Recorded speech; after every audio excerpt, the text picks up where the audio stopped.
claimed Social Security at 62. The money was finally right there. A few good years later, he was gone. His wife called Social Security, expecting to step into his check. A clerk told her the number was capped for the rest of her life. It wasn't bad luck. It was a rule, triggered the day he walked through the earliest door the system opens. Claim at 62, and your check drops 30% permanently.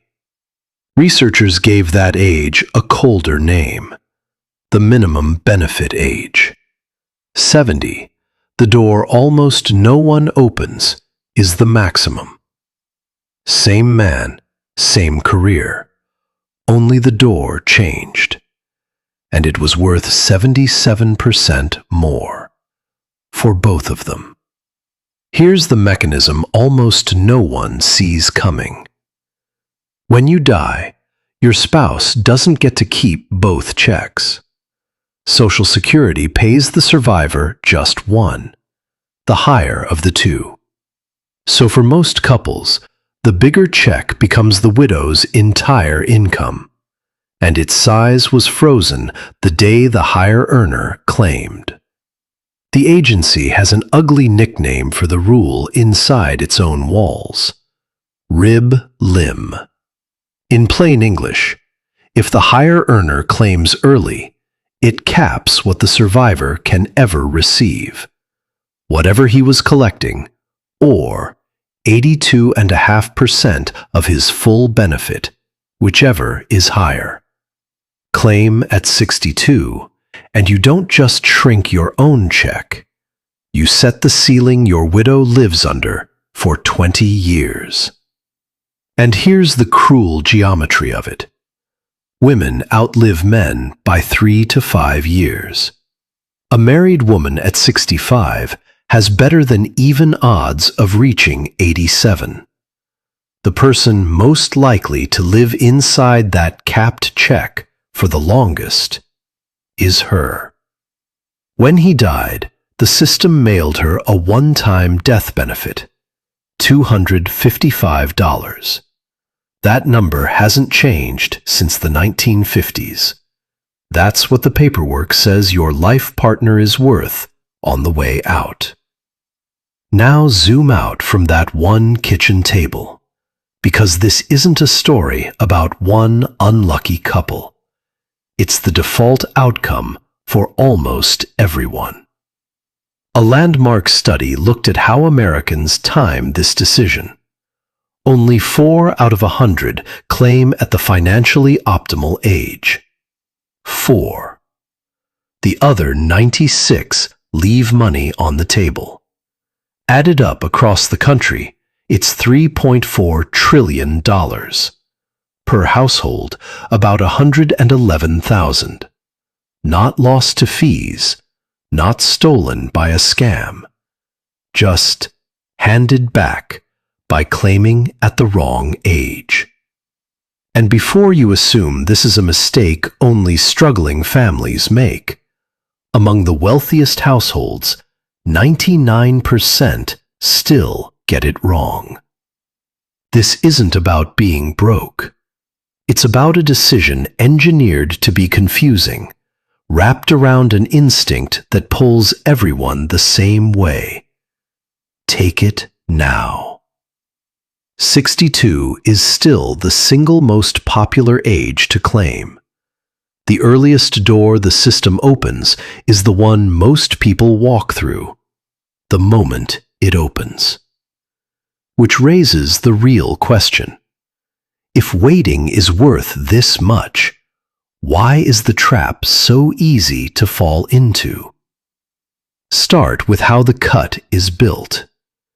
Between 62 and your full age of 67, every month you claim early shaves a fixed slice off your check, 0.5% a month, a little less after 3 years. Run it all the way to 62, and it lands on exactly 30%. Gone forever. On a $2,000 benefit, That's $600 a month you'll never see again. Now run it the other way. Wait past 67 and the system pays you a bonus, 8% more every year to 70. A guaranteed inflation-proof raise no bank, no bond, no stock will hand you. Watch what it does to the average real check. At 62, about $1,400 a month. At 67, $2,000. At 70, over $2,200. That gap, $1,400 versus $2,250, is over $10,000 a year, every year you're alive. And because every future raise is a percentage of that number, the two checks don't just stay apart. They drift further apart every single year. So who takes the early door? Overwhelmingly, the people told the least about it. Among those who claim at 62, nearly half never went past high school. The ones with the least information reach for the money the soonest, exactly as the design predicts. But there's one more force pushing you toward that door, and it's the loudest of all. You've heard it. Take it at 62, before Social Security runs out. And the fear is real. The retirement fund is projected to fall short around 2032. So people rush the door to grab their check while they still can. Here's what the panic gets exactly backwards. Even in the worst case, the fund doesn't hit zero. Payroll taxes keep coming in, enough to cover about 77% of scheduled benefits. It's a possible cut, not a shutdown. And a cut would hit everyone, including the people who claimed early. Claiming at 62 doesn't get you out of it. It just locks in a smaller check first, so they trim a smaller number later. So the move that feels like protection isn't protecting you from the thing you should actually fear. The real risk in retirement isn't the system running dry. It's you living a long time and running dry first. And you probably will live long.